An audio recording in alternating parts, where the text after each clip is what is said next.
트레이더의 고민은 비중으로 시작해 비중으로 끝나야 한다. 기회의 시장에 온다고 한들 제대로 비중을 실지 못하는 상황을 맞이한다면 퀀텀 점프할 기회를 잃을 수 있다. 안녕하세요, 라이커북입니다. 오늘 소개할 책은 대형주 추세 추종 투자 법칙입니다. 지은이는 이종호, 전황지음, 출판사는 사피엔테스 출판사입니다.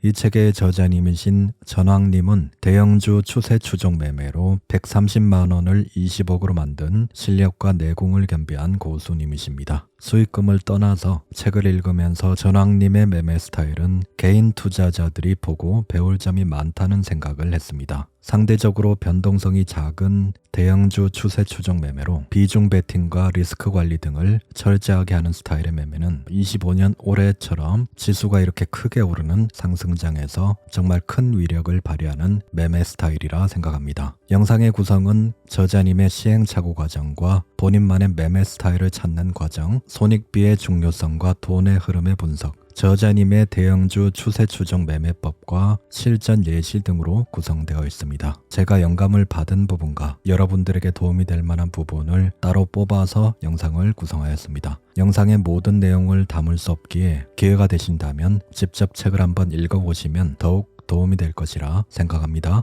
그냥 틀어놓으시고 편안하게 들으시면 됩니다. 이 영상이 여러분에게 많은 도움이 되길 바랍니다.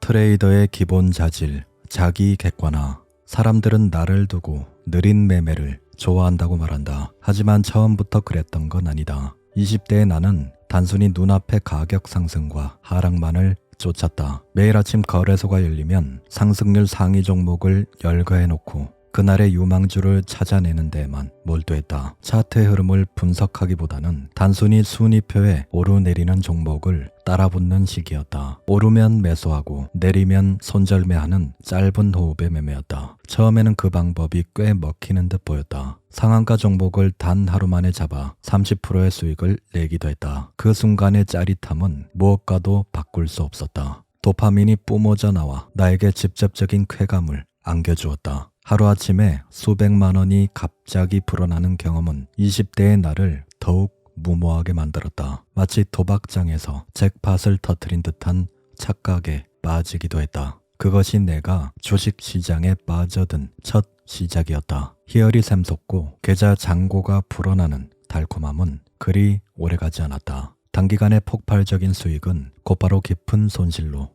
이어졌다. 오를 때는 크게 오르는 듯 했지만 내릴 때는 그보다 더 빠른 속도로 무너졌다. 하루의 거래에서 어렵게 얻어낸 수익은 고작 몇 번의 실수로 손쉽게 신기루처럼 사라졌다. 결국 계좌는 다시 원점으로 돌아가거나 심지어 마이너스를 기록하기도 했다. 오늘은 이겼으니 내일 또 이길 수 있다는 착각이 하루하루 쌓일수록 손실은 더 커져만 갔다. 그렇게 20대의 대부분을 주식시장에 머물렀고 눈물로 눈부신 젊음을 보냈다. 몇 년 동안 월 단위로 플러스 수익을 기록한 달은 손에 꼽을 정도였다. 이익보다 손실이 앞서면서 계좌는 회복 불능의 상태로 자주 빠졌다. 그러나 이상하게도 그만둘 수는 없었다. 매매의 순간순간마다 뇌리를 스치는 쾌감과 긴장감이 내 발목을 붙잡았다. 나는 뒤늦게야 그것이 일종의 도파민 중독이었다는 사실을 깨닫게 되었다. 마치 카지노에서 룰렛이 돌아가기를 기다리는 사람처럼 주식시장의 오르내림에서 순간적 쾌락을 찾았던 것 뿐이었다. 당시의 매매를 돌이켜보면 실력이라고 부를 만한 것은 거의 없었다. 분석보다는 운에 가까웠다. 운이 따라주면 큰 수익을 냈지만 그렇지 않으면 순식간에 무너졌다. 매일 아침 언론에서 거론되는 테마주에 올라타고 정치적 소문이나 대통령의 인맥과 같은 근거 없는 기대에 휩쓸리며 매매했다. 수익이 쌓이기는커녕 계좌는 오히려 더 작아졌다. 꽤 비싼 대가를 치르고 나서야 깨달은 사실은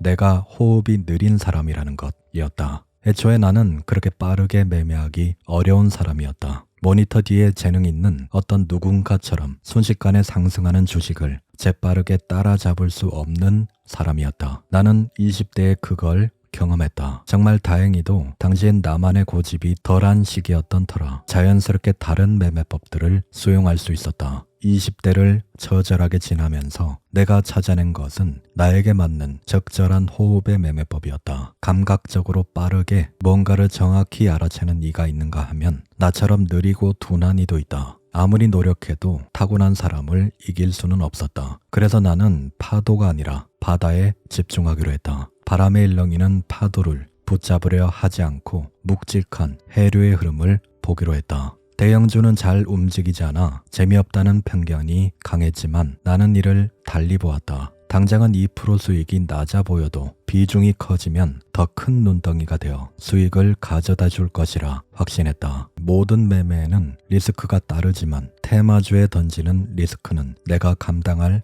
자신이 없었다. 반면 시가총액이 큰 대형주는 어느 정도의 리스크를 감수할 수 있다고 생각했다. 모든 매매에서 이길 수는 없다. 대신 감당 가능한 범주 안에서 손절을 받아들인다면 결과적으로 계좌를 우상향시킬 확률은 더 커진다고 생각했다. 느리고 묵직한 매매, 그것은 타고난 감각이 부족한 내가 어쩔 수 없이 선택할 수밖에 없는 나만의 방식이었다. 단타는 짧고 강해야 한다는 고정관념에서 벗어나자 비로소 나만의 매매가 보였다. 계좌가 작을 때는 한없이 더뎌 보였지만 계좌가 커질수록 수익의 눈덩이도 커졌다. 매매가 느려질수록 호가창을 들여다보는 시간은 줄었다. 오전에 잠깐, 오후에 잠깐 매매 시간을 의도적으로 줄여나갔고 다시 몇 년이 흘렀다. 그 오랜 시간 동안의 노력이 켜켜이 쌓였고 이제는 책을 쓸 수 있을 만큼의 성과가 되었다. 저자님은 빠르고 화려한 매매 그리고 변동성이 큰 종목에서 트레이딩하는 것은 본인에게 맞지 않고 자신이 잘할 수 없다는 것을 많은 실패 경험을 통해 깨닫게 되고 결국 그 사실을 받아들이게 됩니다. 그 대신 본인이 잘할 수 있는 매매, 느리지만 묵직한 매매, 변동성이 크지 않고 비중 베팅을 할 수 있는 대형주 추세 추종 매매로 방향을 전환하게 되면서 트레이더로 큰 성장과 발전을 하게 됩니다. 주식의 상승 원리, 바다와 같은 시장. 올림픽 경기 중 우연히 서핑 종목을 보게 됐다. 서핑의 올림픽 경기 규칙을 처음 알았다. 각 선수는 정해진 시간 동안 좋은 파도를 골라 탈 수 있는데 문제는 시간이었다. 그리고 두 선수 중 우선권을 가진 선수가 특정 파도를 선택하면 나머지 한 선수는 다음 파도를 무작정 기다려야만 했다. 그러니 서핑은 실력도 실력이지만 좋은 파도를 만나는 게 승패를 좌우하는 것이었다. 나는 경기를 한참 지켜보며 규칙이 참 불공평하다고 생각했다. 그렇다면 내가 시청한 서핑 종목의 금메달은 누구에게 갔을까? 이전부터 언급된 강력한 우승 후보에게 돌아갔다. 내 관점에서는 경기 종목의 규칙이 선수들에게 한없이 불리해 보였지만 결국 실력 있는 자가 승리한다는 모든 게임의 보편적 진리는 바뀌지 않았다. 확실히 내가 본 그 선수는 가장 적합한 파도를 잘 골랐고 잘 탔으며 최고의 기량을 선보였다. 자칫 불공정해 보이는 경기의 규칙이나 예측하기 어려운 파도는 경기의 변수로 크게 작용하지 않았다. 결국 서퍼의 실력이 경기의 승패를 좌우했다. 서핑 경기의 성질을 주식시장에 대입해보면 어떨까? 시장은 바다와 같다. 우리가 시장을 멀리서 바라본다고 해보자. 시장에서 주가의 움직임은 마치 파도와 같다. 때론 거칠고 때론 잔잔하다. 하지만 파도의 본질은 무엇인가? 결국 바다이다. 파도는 바다의 표면이 움직이는 것일 뿐 파도의 본질이 바다라는 사실을 절대 잊지 말아야 한다. 시각적으로 직접 보이는 주가 차트에서 주봉, 일봉을 면밀하게 관찰하는 것도 중요하지만 이러한 가격 움직임은 결국 거대한 바다 중 일부의 흔들림이란 걸 늘 잊지 말아야 한다. 따라서 주식을 제대로 이해하기 위해서는 파도에 현혹되지 말고 주식시장의 본질을 먼저 이해하는 일부터 시작해야 한다. 지금 세상이 어떤 산업을 요구하고 있는지, 자본의 주체는 어디인지, 수급이 몰리는 곳은 어디인지 등 전체적인 시장의 흐름을 이해하는 것이 가장 우선되어야 한다. 2024년 파리올림픽 서핑 종목 금메달 리스트는 카올리 바스트다. 타히티에서 펼쳐진 서핑 시합에서 멋진 모습을 보여줬다. 그는 사실 타히티에서 나고 자란 인물이었다. 셀 수 없이 많은 타히티의 파도를 만나고 즐겨온 그가 우승을 한 건 어쩌면 당연한 일이었다. 이건 우리에게 하나의 이야기를 더 남긴다. 시장에서 살아남고 승리하고 싶다면 시장이라는 바다에서 질리도록 오랫동안 살아보자.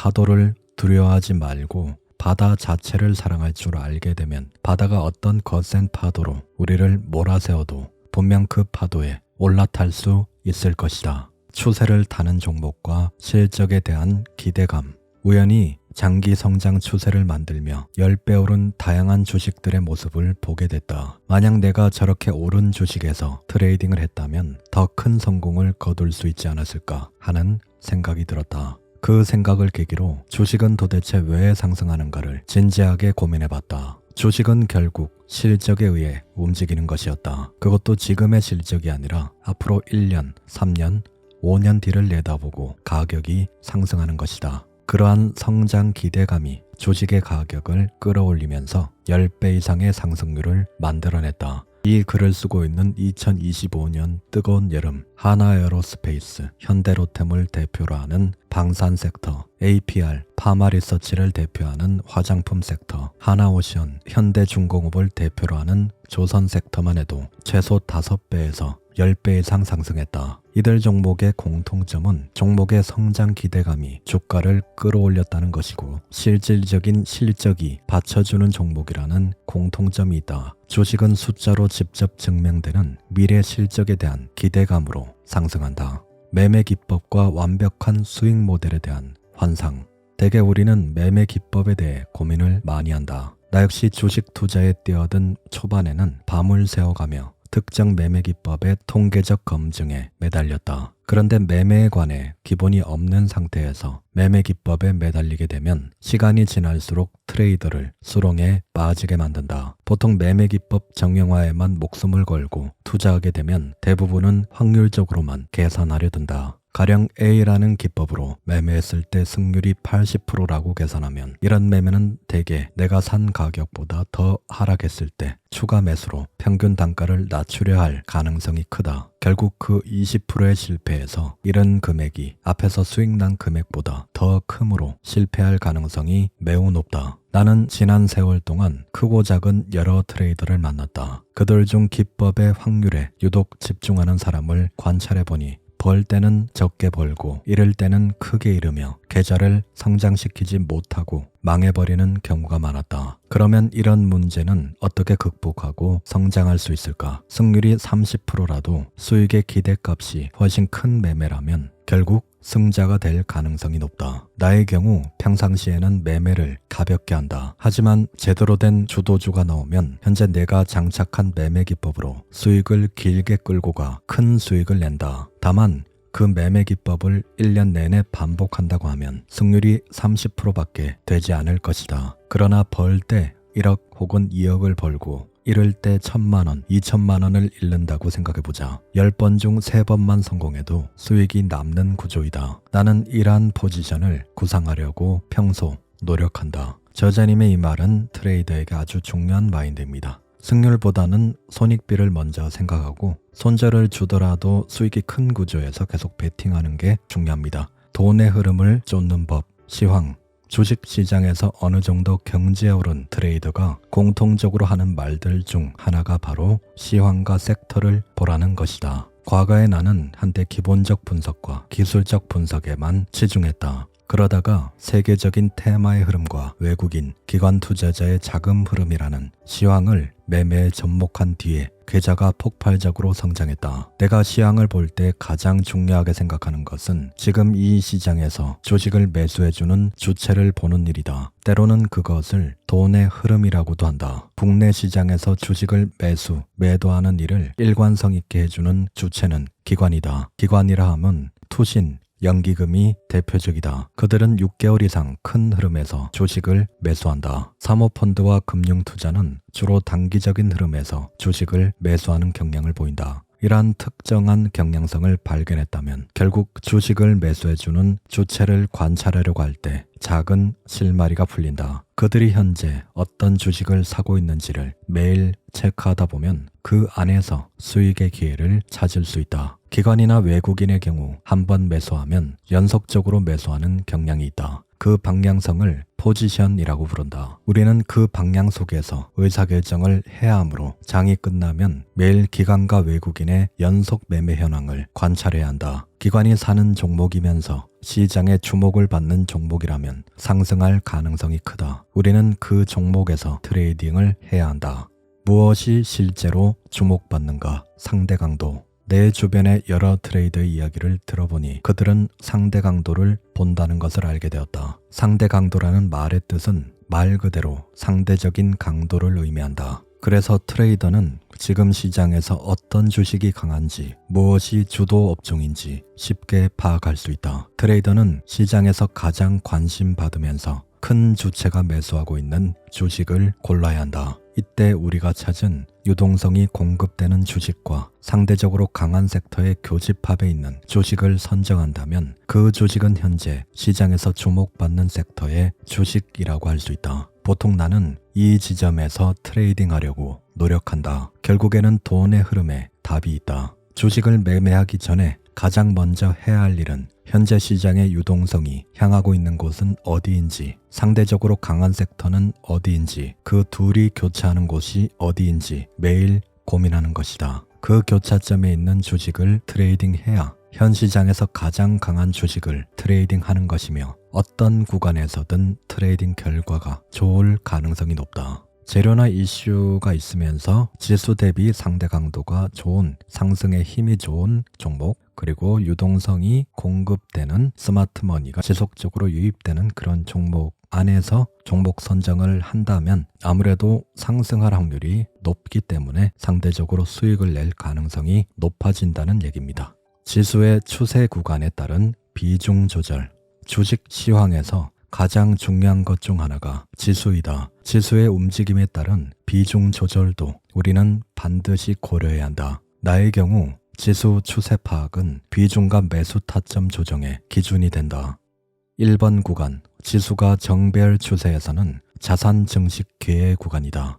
2번 구간, 지수가 21선 위에 있을 때는 수익을 볼 확률이 높은 구간이다. 3번 구간, 지수가 21선 아래에 있을 때는 비중과 타점 조정으로 계좌를 지키는 구간이다. 1번 구간은 지수의 정배열 구간이다. 이때는 자산을 크게 증식할 수 있는 기회가 된다. 보통 세계적인 시황이 동시에 좋고 상대 강도와 유동성이 좋은 섹터와 종목이 즐비하게 나타난다. 이 책을 집필 중인 2025년 6월도 1번 구간이라 볼 수 있다. 이러한 지수의 추세를 확인할 수 있다면 트레이더 스스로 감당할 수 있는 비중만큼 계좌에 주식을 채워나가야 하는 구간이라고 볼 수 있다. 2번 구간은 계좌의 비중을 다 채울 수는 없어도 수익을 볼 확률이 높은 구간이다. 그래서 기회를 포착하여 매매하기 괜찮은 구간이라고 볼 수 있다. 2번 구간은 지수가 21선 위에서 형성되는 구간이다. 마지막 3번 구간은 돈을 버는 것보다 중요한 구간이며 지수가 21선 아래에 있을 때는 반드시 계좌를 지켜야 하는 구간이다. 이거는 코스피 일봉 차트입니다. 쪽에서 바닥을 잡고 20, 120 골든 크로스가 나오면서 추세의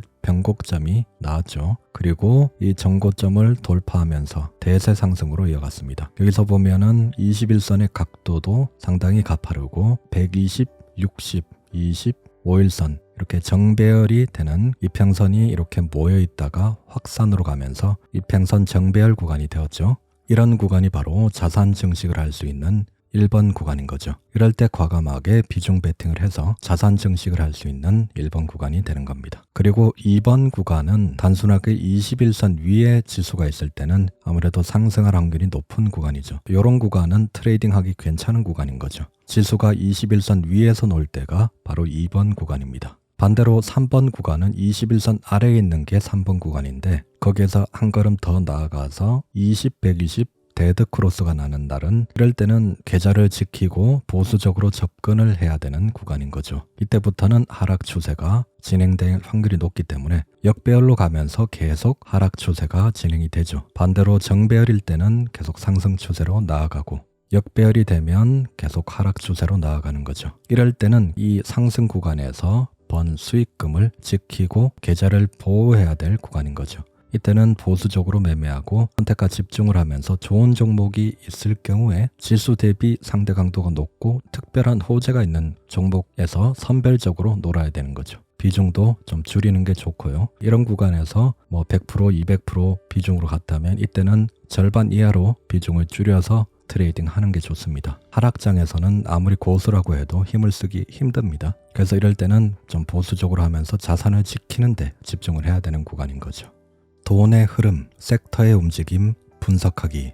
나의 경우 하나의 섹터를 이룬 대형주가 6개월씩 상승 추세를 그리며 상승할 가능성이 있는지 찾아보는 방법을 사용한다. 가장 전통적인 방법인 이평선을 활용하는 것이다. 보통 60일선과 120일선의 정배열을 가장 강력한 신호로 본다. 60일선과 121선이 교차하는 구간은 대시세를 만들기 위한 최소 전제 조건이다. 그래서 외국인 또는 기관 수급이 특정 섹터를 매수해 해당 종목들이 60일선과 121선의 골든 크로스를 만든 뒤 거래량이 증가한다면 손절을 각오하고서라도 트레이딩에 임한다. 62평선과 122평선이 정배열 구간에 위치할 때 122평선의 각도가 상승 추세의 강도를 결정한다. 같은 정배열 구간이라도 122평선이 큰 각도로 돌리는 구간을 개인적으로 아주 중요한 지점이라고 생각한다. 그러나 62평선과 122평선이 정배열 구간에 존재하더라도 122평선이 횡보할 때는 시세의 연속성이 없는 경우가 많다. 결국 122평선의 움직임이 향후 주가의 장기적 흐름을 예측할 수 있는 중요한 지표가 된다는 뜻이다. 대형주의 추세를 파악하기 위한 이러한 노력은 나의 매매에서 중요한 역할을 한다. 자칫 쉬워 보이고 간단하게 느껴져 이를 가벼이 보고 간과한다면 큰 추세를 파악하는데 어려움을 느낄 수 있다.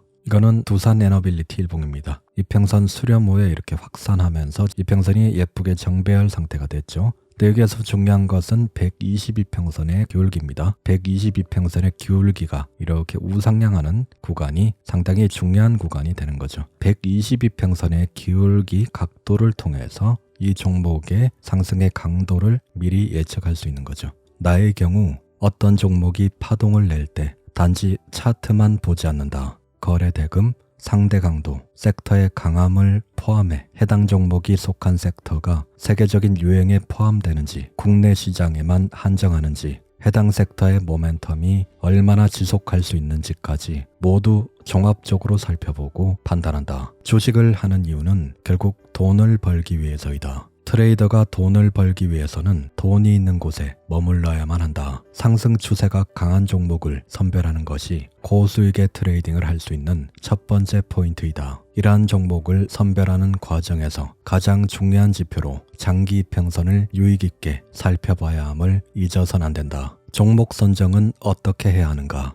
나에게 좋은 종목이란 내가 원하는 만큼의 비중과 움직임을 소화하면서 시장의 핵심이 되는 종목이다. 재료와 이슈가 얼마나 크고 지속될 수 있는지, 오늘 저녁 9시 뉴스에 나올 만한지, 세계적으로 주목받을 수 있는지 등을 살핀다. 또 내가 고른 종목의 섹터가 우리나라 시장에서 얼마나 인기가 많은지, 현재 시장을 지탱할 만한 섹터인지, 섹터 내 거래 대금이 현재 시장 대비 어느 정도 비중을 차지하는지도 본다. 이러한 모든 조건에 부합하면서 교집합의 중심에 있는 종목이 바로 내가 고르는 종목이다. 이 교집합 속에서 이평선이 정배열로 돌아서는 초입인지 아니면 이미 충분히 올랐거나 과하게 오른 자리인지 차트를 보고 분석해 선정한다. 2024년 11월 7일 하나오션은 4,400억의 거래 대금과 함께 긴 장대 양봉을 만들었다. 나는 이 종목을 장 마감 후 포착했고 곧장 이어서 일봉상 60일선과 121선이 정배열인지 확인했다. 거래 대금이 시장과 비교해 얼마나 크고 센지 판단했다. 보통 4천억 정도의 대금이면 큰 유동성으로 볼 수 있다. 상대 강도는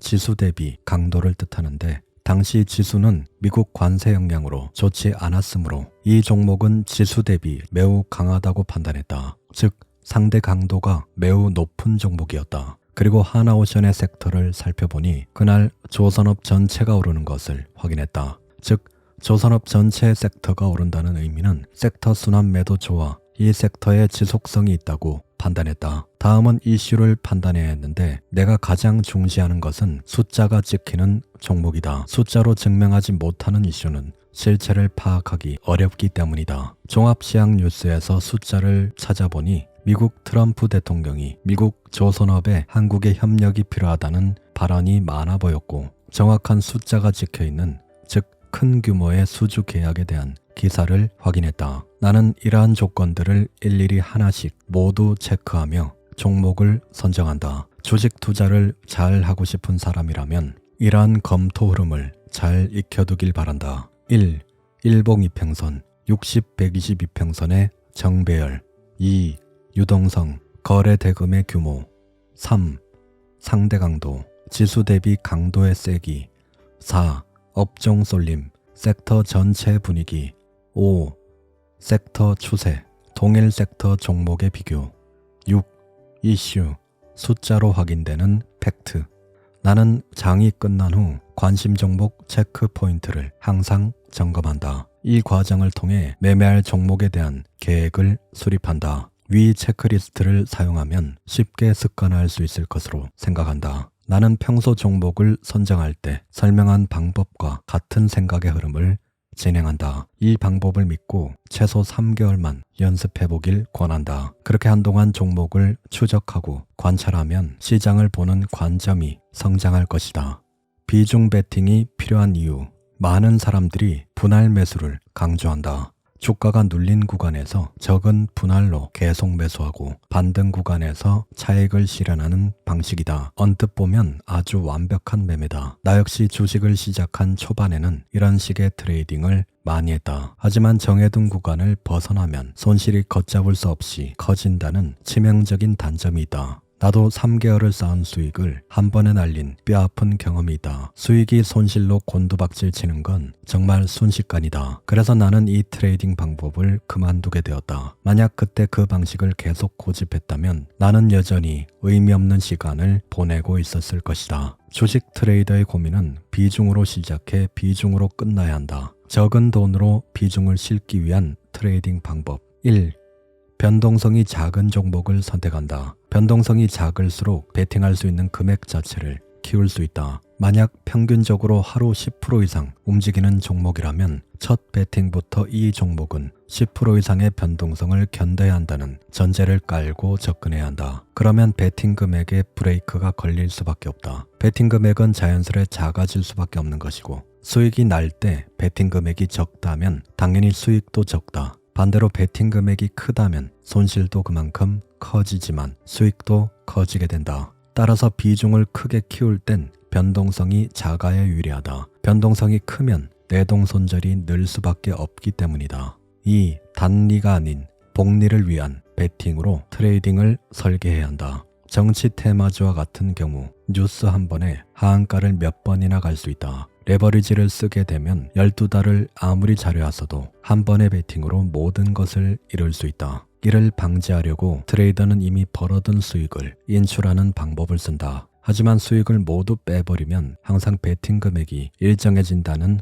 치명적인 단점이 있다. 비중을 늘리지 않으면 퀀텀 점프할 기회를 잃을 수 있다. 기회의 시장이 온다고 한들 제대로 비중을 실지 못하는 상황을 맞이하는 것이다. 가령 내가 1,000만 원의 시드머니로 이번 달 트레이딩을 시작한다면 좋은 시장을 만나면 레버리지를 사용하면서 250%까지 종가 베팅을 하기도 한다. 즉 2,500만 원 정도의 베팅이다. 현재는 실드가 커져 보통 3억 정도로 트레이딩을 한다. 시장이 좋다고 판단하면 레버리지를 최대 250%까지 사용해 7억 5천만 원 정도의 비중으로 종가 베팅 하기도 한다. 10년 전 트레이딩을 시작할 때부터 절대적인 금액보다는 계좌를 비율로 계산했다. 수익이 나면 수익으로 불어난 금액으로 베팅을 올리고 손실이 나면 줄어든 금액대로 베팅이 자동으로 줄어들게 시스템을 구축했다. 이렇게 베팅하는 이유는 기회를 잡기 위해서이다. 추세가 강한 정말 좋은 시장을 만나면 베팅 시드가 함께 올라가면서 시장의 복리 효과로 계좌가 빠르게 상승하는 것을 누릴 수 있다. 3. 자신만의 구간을 설정해 트레이딩해야 한다. 돌파와 눌림 등 모든 매매를 완벽하게 잘하는 트레이더는 없다. 나의 경우 돌파 매매는 과감히 포기하고 눌림에서 변동성이 줄어드는 구간을 핵심 트레이딩 구간으로 정해 매매한다. 주도주의 경우 한 단계 상승 후 횡보하며 다음 시간을 기다리거나 일정 수준 내려온 뒤에 횡보하며 다음을 기다린다. 여기서 핵심은 주도주라는 것이다. 주도주의 횡보 구간, 즉 박스권에서 최대한 낮은 가격에 도달했을 때 베팅한다. 만약 내가 생각한 가격이 깨지면 내 접근이 잘못됐음을 빠르게 인정한다. 그럴 때는 손실을 받아들이고 다음 기회를 포착한다. 상승 후에 횡보하는 상승 박스권 하단에서 매수를 하거나 아니면 하락을 해서 하락한 상태의 횡보 구간에 박스권 하단에서 매수하든 지지라인 하단에서 매수를 하면 손절은 짧게 할 수 있으면서 수익은 길게 가져갈 수 있는 구간이 되니까 유리한 구간에서 비중 베팅을 하는 그런 원리입니다. 트레이더는 비중을 실지 않고 베팅해 계좌가 우상향하기란 쉽지 않다. 단기 트레이딩은 세밀하게 접근해 비중을 넣고 위험을 낮게 가져가되 레버리지 효과를 극대화한다는 전략이다. 결국 적은 금액으로 트레이딩에 성공하려면 레버리지를 어떻게 활용할지에 대한 명확한 자기 관점이 필요하다. 손실은 제한하면서 수익은 크게 가져가는 그런 손익비가 좋은 자리에서 그 자리의 효율을 극대화하기 위해서 레버리지를 사용하신다는 말이며 트레이더로 성공하기 위해서는 그런 자리에 대한 명확한 자기 관점이 필요하고 레버리지를 영리하게 사용할 수 있는 그런 생각을 해야 된다는 거죠. 저자님의 이 말은 트레이딩의 핵심이라고 할 수 있는 손실은 짧게 수익은 길게를 레버리지를 활용해 수익을 극대화시키는 그런 방법입니다. 대신에 레버리지는 날카로운 칼과 같아서 명확한 본인의 자리나 본인의 매매에 대한 숙련이 되어 있지 않은 상태에서 무리하게 사용하는 것은 자칫 독이 될 수 있으니 주의를 해야 됩니다. 대형주 추세 추종 트레이딩 실전편. 이제는 내가 실전에서 어떤 사고와 절차를 거쳐 매매에 임하는지 배워볼 차례다. 장 시작 전 준비 과정 4단계.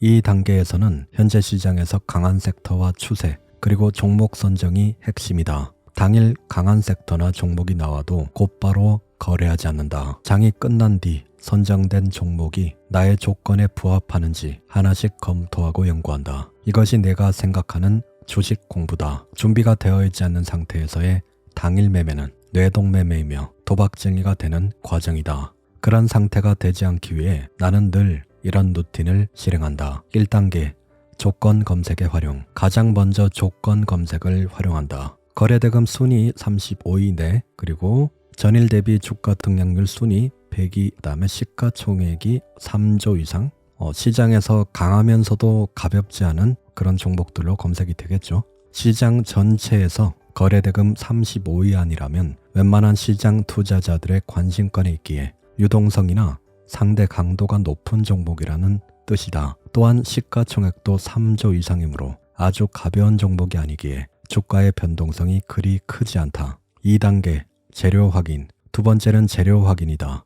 재료는 검색된 종목에서 그날 어떤 뉴스가 나왔는지 확인해 본다. 특히 추상적인 뉴스가 아니라 실제로 숫자가 찍혀 있는지를 확인해 본다. 예를 들어 구체적인 일정이 나왔는지 어느 정도 실적 또는 계약과 관련된 숫자가 구체적으로 적혀있는 뉴스인지를 확인한다. 2025년 2월 6일 하나오션의 뉴스를 보면 특징주를 달고 숫자가 실제로 찍혀있는 구체적인 뉴스다. 미 해군이라는 특정 대상이 있고 1600조 규모 실제 숫자가 찍혀있죠. 소모성 자재, 전투함, 군수지원함 수주 가능성이 있다는 그런 뉴스입니다. 이 당시의 상황은 미국의 관세 협상 문제로 시장은 약했으나 그것을 피해갈 수 있는 섹터의 이슈여서 평범한 장보다 더 파괴력이 있는 뉴스가 되었다. 이런 뉴스를 꾸준히 정리하다 보면 종목에 관해 자연스러운 학습이 된다. 3단계 차트의 위치 확인. 61선과 121선이 정배열일 때 주가는 점진적으로 우상향한다. 반대로 60, 122평선을 이탈하면 하향 추세로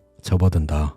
SK하이닉스의 2024년 일봉 차트를 보면 1월부터 61선과 121선이 정배열을 만들면서 추세의 초입 부근에 들어섰다. 그렇게 6개월간 대형주 추세 추종 매매가 완성됐다. 한미반도체 2024년 일봉입니다. 이렇게 대형주는 이평선이 정배열이 되면 이런 구간에서는 꾸준히 우상향하는 상승 추세를 그릴 확률이 높다는 거죠. SK하이닉스도 그렇고 한미 반도체도 그렇고 다른 여러 종목들이 다 그런 거죠. 이처럼 대형주는 추세가 한번 만들어지면 연속성을 보이는 경향이 있다. 알테오젠의 경우도 61선과 121선이 정배열을 이루고 거의 1년 가까이 우상향했다. 반대로 주가가 역배열로 들어서면 하락 추세가 계속 이어진다. 아무리 매매를 잘하는 사람이라고 해도 하락 추세가 이어지면 수익을 내기 어렵다. 어떤 복잡한 마법 같은 기법이나 공식보다는 이처럼 간단한 것을 먼저 이해해야 시장에서 수익을 낼 가능성이 크다. 어떤 종목을 분석할 때 추세 파악은 간단하지만 결코 가벼이 하면 안 되는 것이다. 정배열 구간에서 어느 자리에서 매수하건 높은 확률로 수익을 볼 가능성이 크다는 것을 차트의 추세 파악을 통해 알 수 있다. 내가 바라보는 차트는 아주 단순한 논리다. 61선과 121선이 정배열되는 시점과 추세, 이것 두 가지다. 4단계, 타인의 관점 비교. 이것은 내가 좋아 보이는 섹터와 종목이 나만 좋아 보이는 것인지 점검하는 단계다. 실제 매매를 준비하는 과정에서 타인과 비교하고 분석할 필요가 있다. 주식은 나만 좋아 보인다고 오르지 않는다. 남들도 좋아 보여야 한다. 나의 경우 좋아 보이는 종목을 주변인에게 조목조목 설명하며 그 사람이 충분히 설득되거나 좋은 블로그나 텔레그램을 찾아보며 나의 관점을 비교, 공유해보면 좋다. 장 시작 후 실행 과정. 첫째, 당일 지수 상황을 파악한다. 당일 지수 파악은 외국인의 포지션과 미국 선물의 방향성이다. 외국인이 코스닥 선물을 매수하고 있는지 반대로 매도하고 있는지 방향을 판단한다. 보통 외국인이 큰 금액으로 매수하거나 매도한다면 대체로 그 방향으로 가는 경향성이 있다. 따라서 이 경향성이 매수의 방향일 때 매매하기를 권한다. 지수를 이기는 종목은 없다라는 말을 자주 들어봤을 것이다. 나도 이 말이 진리라고 생각한다. 지수의 수급을 보고 베팅할지 멈춰야 하는지 결정하는 것 또한 나의 소중한 돈을 지키는 중요한 조건 중 하나다. 둘째, 해외 및 우리나라 이슈를 체크한다. 2025년 4월 트럼프 2기 행정부의 관세 조치로 인해 시장이 어려워졌다. 시장은 불확실성을 무척 싫어한다. 이런 불확실성 속에서는 해당 시장 리스크에 상응하는 수준의 매매는 가급적 피해야 한다. 트레이딩을 잘하는 사람의 경우 시장이 어려울 때 해치 종목, 지수와 반대되는 종목 등으로 수익을 내기도 한다. 그러나 보통 일반적인 트레이더는 이럴 때는 쉬는 편이 더 낫다. 나 또한 호흡이 빠른 트레이딩을 잘하는 편이 아니라서 지수가 하락하는 시기에는 그동안 못했던 집안일이나 육아에 집중하는 편이다. 이거는 전학님의 장 시작 전, 장 시작 후 체크리스트를 정리한 겁니다. 1. 장 마감 후 조건 검색했던 종목을 관심 종목에 추가한다. 2. 해당 종목 뉴스창에 특징주 키워드 검색, 숫자가 있는 뉴스를 확인한다. 3.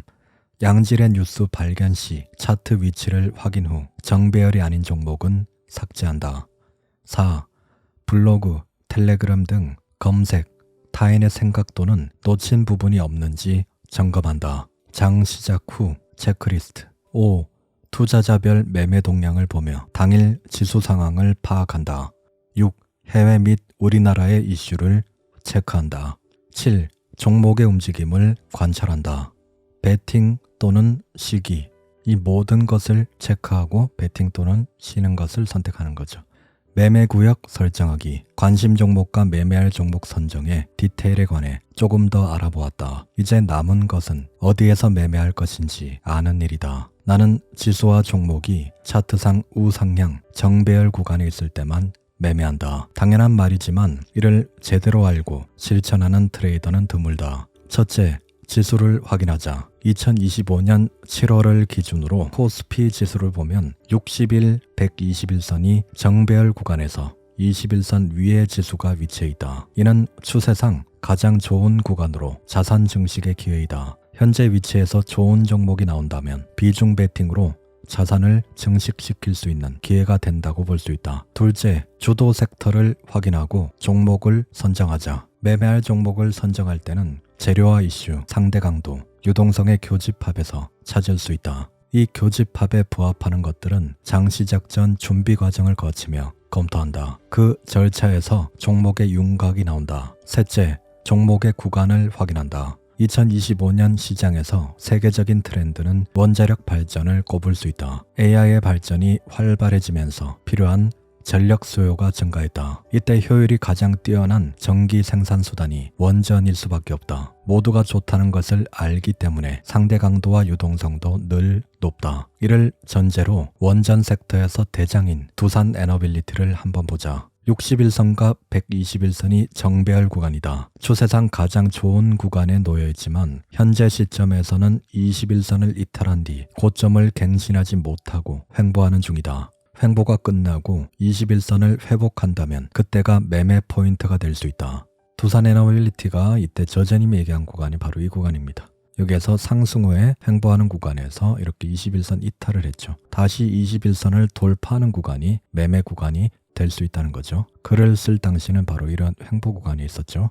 그래서 횡보가 끝나고 21선을 회복하면 그때가 매매 포인트가 될 수 있다고 얘기하셨습니다. 나는 이러한 과정을 통해 어디서 매매할 것인지 결정한다. 지수가 좋은 구간이라도 상대 강도와 유동성이 좋은 섹터가 21선 밑에서 횡보 중이라면 지켜봐야 한다. 주도 섹터는 대부분 종목이 21선을 회복하고 고점을 갱신한다. 나는 손절 지점이 보다 명확한 일봉상 21선을 기준으로 그 위에서만 매매한다. 21선이 깨지면 장중이건 종가이건 손절매를 하는 편이다. 오늘은 실패하고 손절하더라도 시장은 늘 우리에게 좋은 기회를 다시 준다. 전황의 매매구역, JH-존, 매매구역이란 즉 매수 타점을 말한다. 차트 매매를 열심히 공부한 사람이라면 각자 확률이 높은 구간이 있을 것으로 생각한다. 나도 매매구역이 설정되어 있으나 그렇게 자세하지는 않은 편이다. 어떤 특정한 타점 하나가 아니라 일정한 구역에서 매수한다는 뜻이다. 주식에는 만능의 절대 타점도 완벽한 구역도 없다. 다만 주식의 파동에서 그 추세를 믿고 흐름을 탈 뿐이다. 나의 매매는 단순하므로 매수 구역도 복잡하지 않다. 두산 에너빌리티의 차트에서 예를 다시 들어보자. 2025년 5월 주가 움직임을 박스로 표현한 곳에 주목해보자. 이때는 세계적으로 원전에 관련된 이슈로 흐름도 좋고 수주, 숫자와 관련된 뉴스도 많이 보였다. 두산 에너빌리티 일봉입니다. 저자님이 얘기한 구간이 바로 이 구간이죠. 전고점을 돌파하고 이렇게 21선이 상승 각도를 그리는 상승 추세에 있는 구간입니다. 세계적으로 원전에 관련된 이슈로 흐름도 좋고 수주와 관련된 뉴스가 많이 보였던 구간, 바로 이 구간을 얘기하는 겁니다.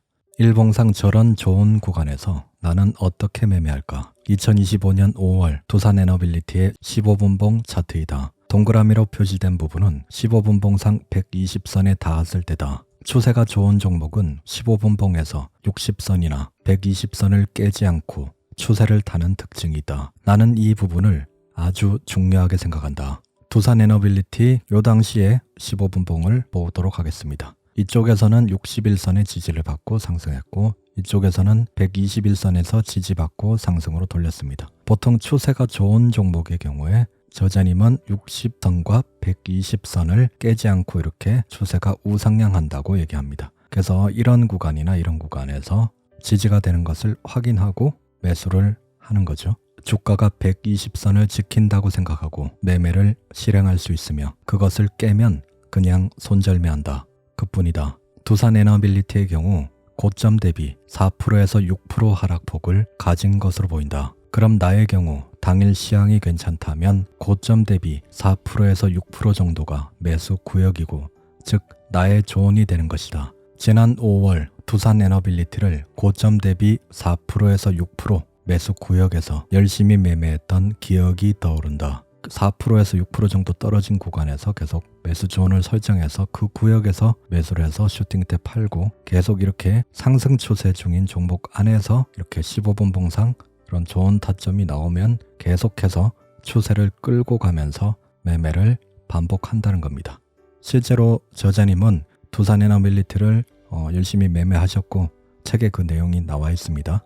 그렇게 매매를 진행하다가 15분 봉에서 120선이 깨지면 두산 에너빌리티 종목은 더는 매매하지 않고 관찰 종목이 된다. 그러다가 다른 조건이 비슷할 때 주가가 120선을 회복하면서 올라오면 다시 매매 종목이 된다.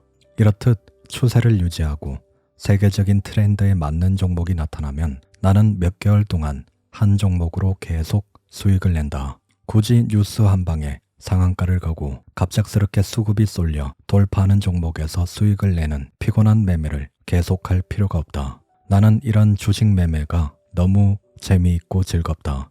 그래서 애초에 평생 할 생각이었다. 나중에 늙어 체력이 저하되더라도 할 수 있는 매매를 구상한 것이 바로 이런 매매이다. 책 내용은 여기까지입니다. 이 영상이 도움이 되셨다면 구독과 좋아요 부탁드립니다. 다음에 더 좋은 영상으로 찾아뵙겠습니다. 라이크북이었습니다. 감사합니다.